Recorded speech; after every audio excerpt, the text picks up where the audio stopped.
everyone, my dear friends. My name is Anna and you're very welcome at my channel. A few words about me. I am Russian. I ran away from Russia. In Russia I used to be a teacher, and here I'm writing and creating a lot of stuff that you can read in my blog or see on this channel. I have a story of depression and anxiety, and I have experienced a lot of troubles in my life, and now I'm trying to build it up again. I am relearning certain stuff, basic stuff, because when you have experienced depression, well, it's sometimes very hard to come to terms with things like that people do every day, like their hobbies, I don't know, taking a shower, brushing your teeth, work-life balance, dragging yourself outside, and yeah. Here on this channel I recorded my healing process. And so what I want to talk about today with you, and this is chapter 2 of my healing journey. It sounds horrible, I don't like these terms. But today I want to talk about one of my biggest hobbies, and how I came to terms with one of my biggest hobbies, which is reading. And yeah, you can believe that, obviously. I have lots of books on the background. They're not all mine, and but I still have quite a lot of my books, but those are more this year read 2024 plan of reading. Let's say it like this, and yes, as you can understand, reading is not the first thing you're going to do when you have depression, and also if you have depression highly triggered by anxiety. And yeah, we can talk about every hobby. When you don't feel specifically well, you're not going to pick up the book. I can assure you, you're not going to. Or your guitar, or your sketchbook, or whatever you like doing. This is just the example of reading.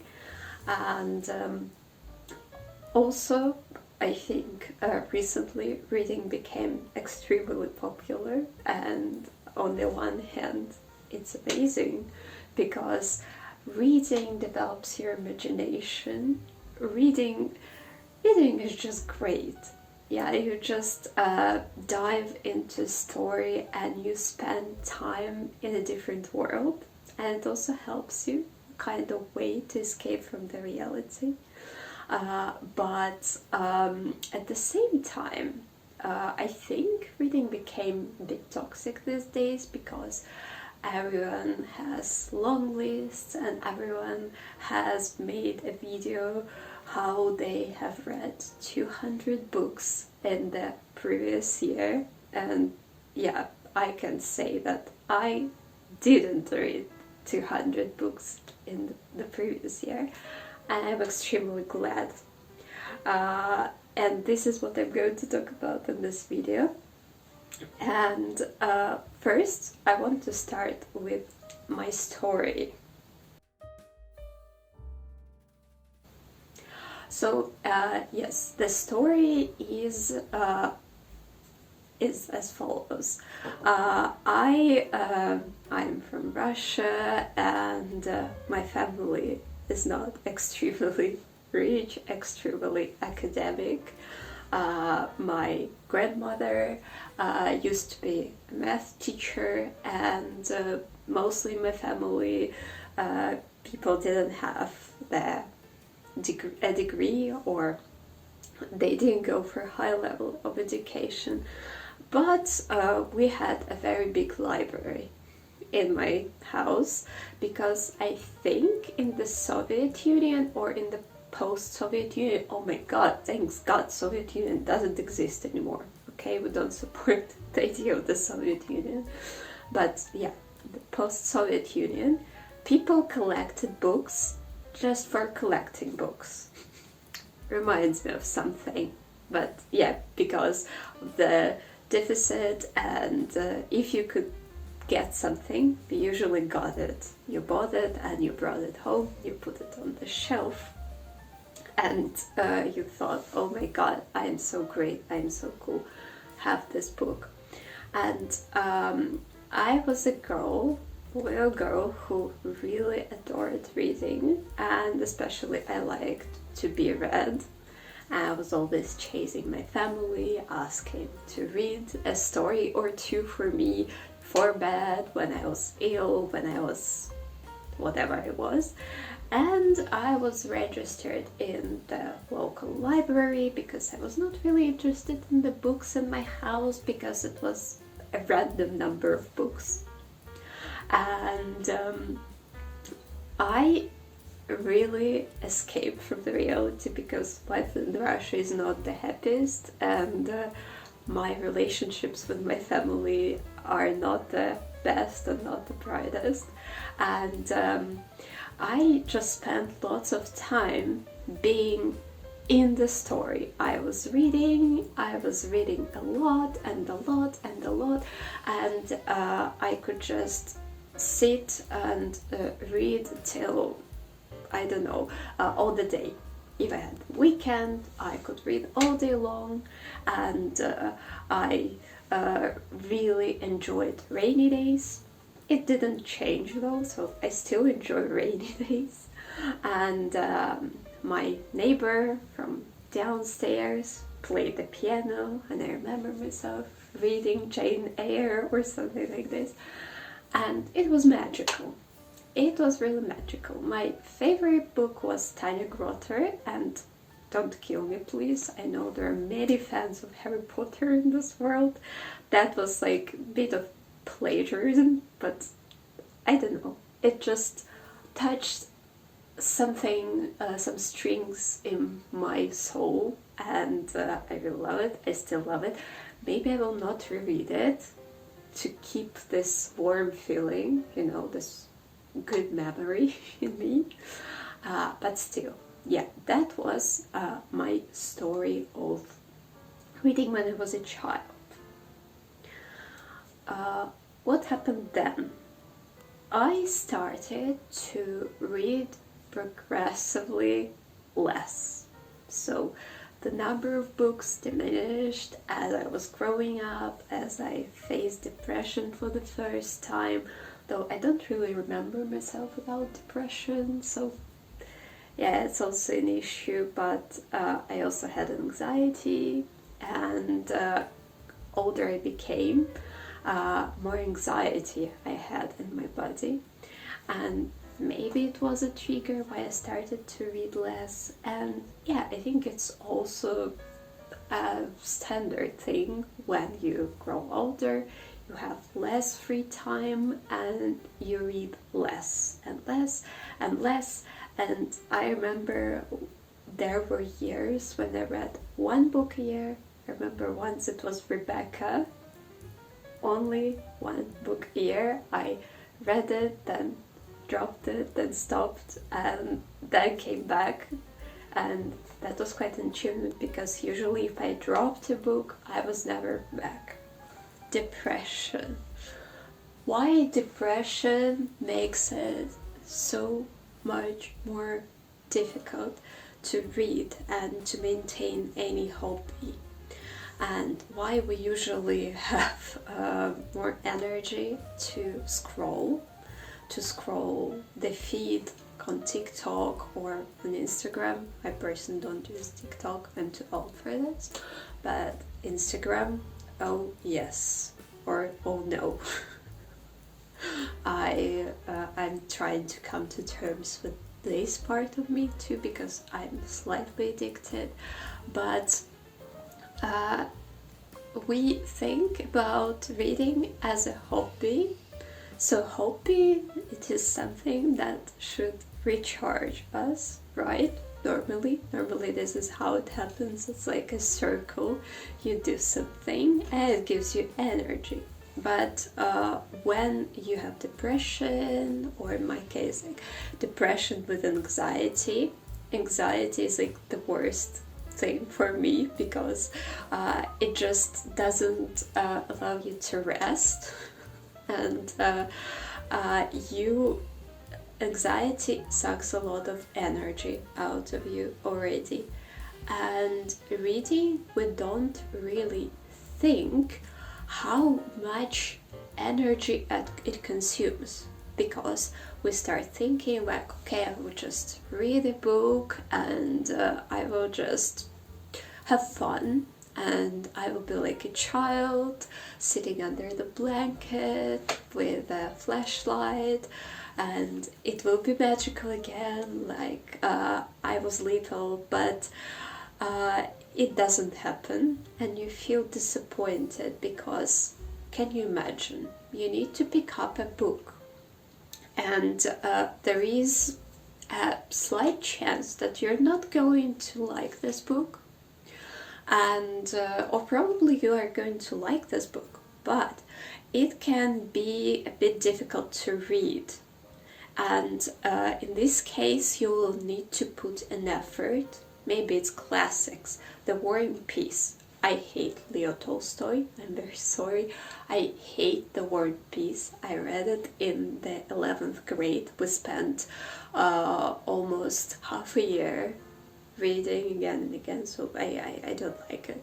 But maybe you like it, and it's very energy consuming to get through the text, and it's also written in the older way, so you also need to understand certain things written in the book, and you need to sit still, you need to keep your attention at the letters, and you need to read page by page, and also you need to concentrate on the book.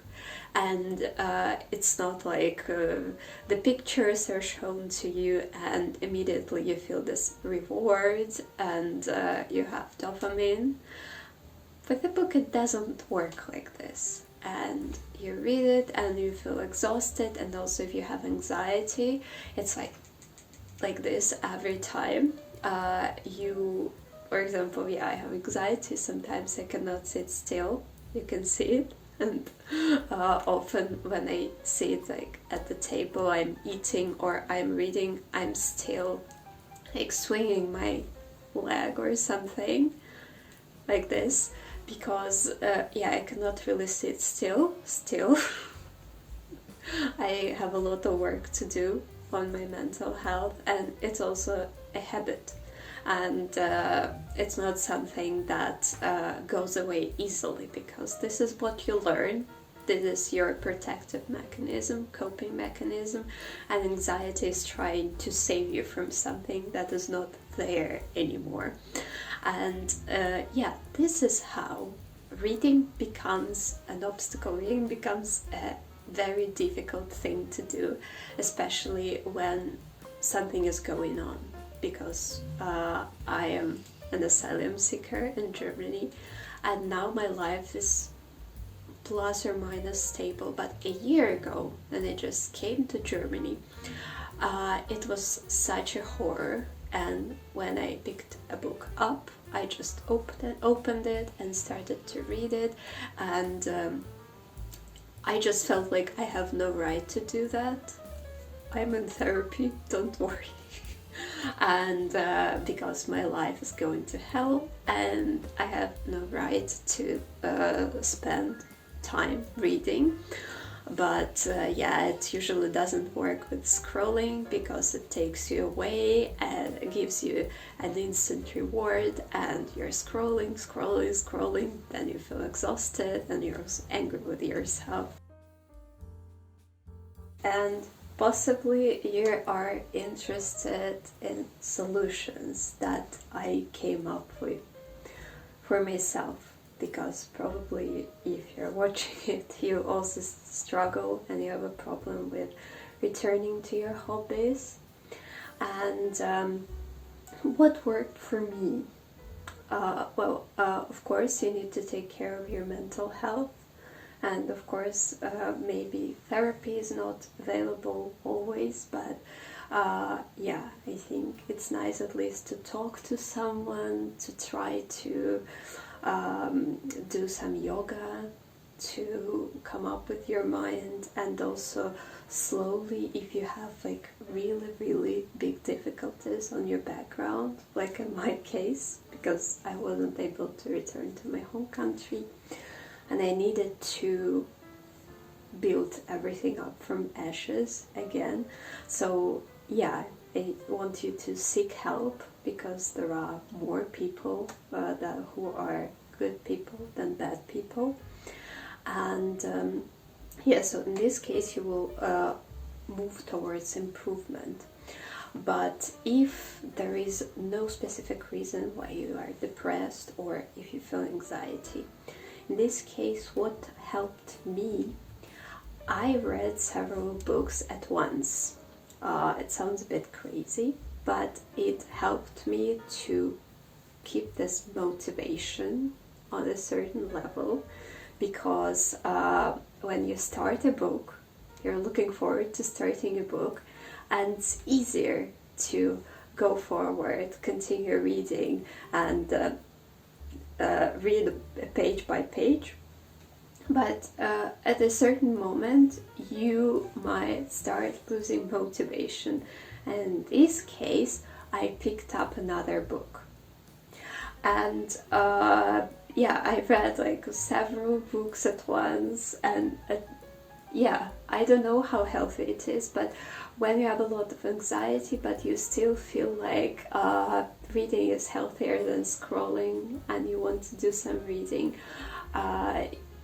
it should work. And also, don't put pressure on yourself, because yeah, you feel like, okay, I need to read 100 pages. I also thought about this once, that I wanted to read like 100 pages a day or something, I don't remember exactly, and you just put more pressure, and you're depressed and you're tired and you have anxiety, for example, or other mental troubles, and you just put more pressure and you become more and more exhausted. And what happened to me, reading or any hobby can become triggering. You wouldn't want to pick up this book the next day because you are already restless and you just create more bad feelings in yourself. So please be gentle, and don't follow numbers, don't go crazy about that, because remember, you are not a bookish blogger. You don't have to read 200 books a year. There is no reason why you should do that, because book bloggers, they are, yeah, well, sometimes it also depends what kind of books you read, because I can show you. I have amazing read here. This one. This is a gift for Christmas from my friend Klaus. Thank you, Klaus. And you can see that it's very thin. And you can realize that read a book with 700 pages or whatever. I also have this amazing book, like Murakami. Look at this. To read a book like this and to read a book like this, it's just an example. Those are two different things. And also, what helped me and what I also encourage you, be more picky. be more picky. Make sure that you really want to read this book, because it might seem, okay, I will just pick a random book up, but yeah, I think especially when you don't feel extremely healthy in your head, when you don't have energy to read any book, try to pick something a bit lighter, try to pick something that you would possibly like, and you can pick something up like a book from your favorite author. Like, my favorite author is Beth Haig, and this one, I haven't read it yet, but I am looking forward to reading it. I read this one. I started my year with this one, The Last Family in England. It broke my heart. So also try to make sure that the book is not triggering, because there is nothing bad to be picky about books. There's nothing bad to watch out if it's going to trigger you or not, because you're already doing a lot. You are fighting with yourself in your head, and you simply don't need more. Don't read for numbers. Remember, this is your hobby. How's it going now? That's something to share, because yeah, I did a lot of work, and now I have a psychiatrist, I have a psychologist to get a lot of help. And I think I am slowly coming to terms with my reading habits. Unfortunately, I still cannot say that I am capable of devouring a book like when I was a child. Maybe only if it's like very, very easy read, or maybe it's something like I really like I adore, if something like my favorite author. But yeah, it also depends, because what I remember from my childhood also, books that I enjoyed the most, they were not always available, and I had to wait till the next birthday or till the next New Year's celebration to get another book from my favorite series. And I enjoyed to read slowly and read like some pages, then a bit some pages, because I didn't want my book to read, so to finish. I didn't want my book to finish. I think I achieved that. I think I have that. I have books that I love very, very much, and I don't want them to end immediately, so I want to postpone the finishing of the book, to prolong this process of being in the story. And yeah, I think I am plus or minus satisfied with my reading routine. I try to understand myself. I try to learn more about myself, and this is also what I want to talk about in the next video. I try to figure out the time. I think for me it's better to read in the morning, in the first part of the day. In the evening I don't really have energy left for reading, and it's also normal. Or sometimes if I read in the evening, I have very bad nightmares, because I also like a specific kind of literature. I used to be a very big fan of Stephen King, not anymore, unfortunately, but yeah, I still love books that are quite triggering. For example, I remember when I was reading The Graveyard Book, I had terrible nightmares. They were dreadful. Thank you, Neil Gaiman. It's not his fault, it's my imagination. And also I try not to overestimate myself. I read if there is something like a book of classics. For example, now I'm reading The Devils by Dostoevsky, but I'm not exactly reading, I'm listening. So I figured out that something more complicated for understanding, it's better to listen for me slowly. I try not to push myself. I pick the books very carefully, like very carefully. I might decide to read something and then change my mind because I don't want to buy this book, or I just have this feeling that I'm not going to like it. So maybe it makes me less open to different kinds of literature, but I think it's fine. Maybe a short word for me about tracking the books. I do tracking. I track on Storygraph, and yeah, pros are that if you have your book on Storygraph, I think you have more chances to finish it, because yeah, I think it's quite involving, it's quite motivating when you see how you progress with your book. But from disadvantages, what I would say, it still creates this competition, this feeling that you need to read more, and yeah, try not to follow this feeling, try to fight against this feeling, because yeah, it's unhealthy. You don't need 200 books.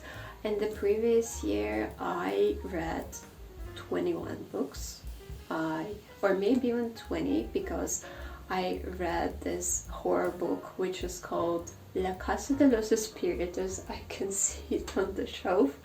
I read it in Spanish, and House of Spirits by Isabel Allende. Very triggering, and somehow Storygraph counted it twice. So I think it's rather 20 books, but I'm glad, because 20 books, it's more than in the previous year. In the previous year, I think there were 13. So that means that I'm progressing, but not because I want to read more, but because I guess I'm becoming healthier. My mental health slightly improves, and slowly, and I think this is the most important thing. Just have more capacities now to enjoy more books and to read more books, because yeah, I picked up Dostoevsky. I used to like Dostoevsky when I was at school, and yeah, I just didn't have this capacities to read Dostoevsky, because yeah, if you read classical Russian literature, you can imagine what it is. If you cannot imagine, it's something like often very dark, often very heavy. In Russian we call it chtoń, and it's something very depressive, something with a bad ending, something with a lot of suffering involved. So yeah, I think The Devils doesn't really fit all the criteria, but still, it's not an easy read. And I think I will be finishing. Thank you for watching. If you found this video, if it's something that you can relate to, you can also share your experience, because I'm also interested how you deal with your hobbies, because sometimes you feel like you're alone with your issues, and you're the only person who experienced that, because yeah, you've had a lot of trouble, a lot of problems in your life, and then you lost these grounds, and now you are like trying to catch something, trying to return to normal life, but you struggle, obviously, you experience really big difficulties, and it feels like you're alone. And if you found it, and if you can relate, I also want you to feel that you're not alone. And I think we're going to make it, because we are tough. We are like trains, we're not like cars. We don't go backwards, go only forwards, and we don't give up. Love, love, peace, peace. Anna of Northern Germany.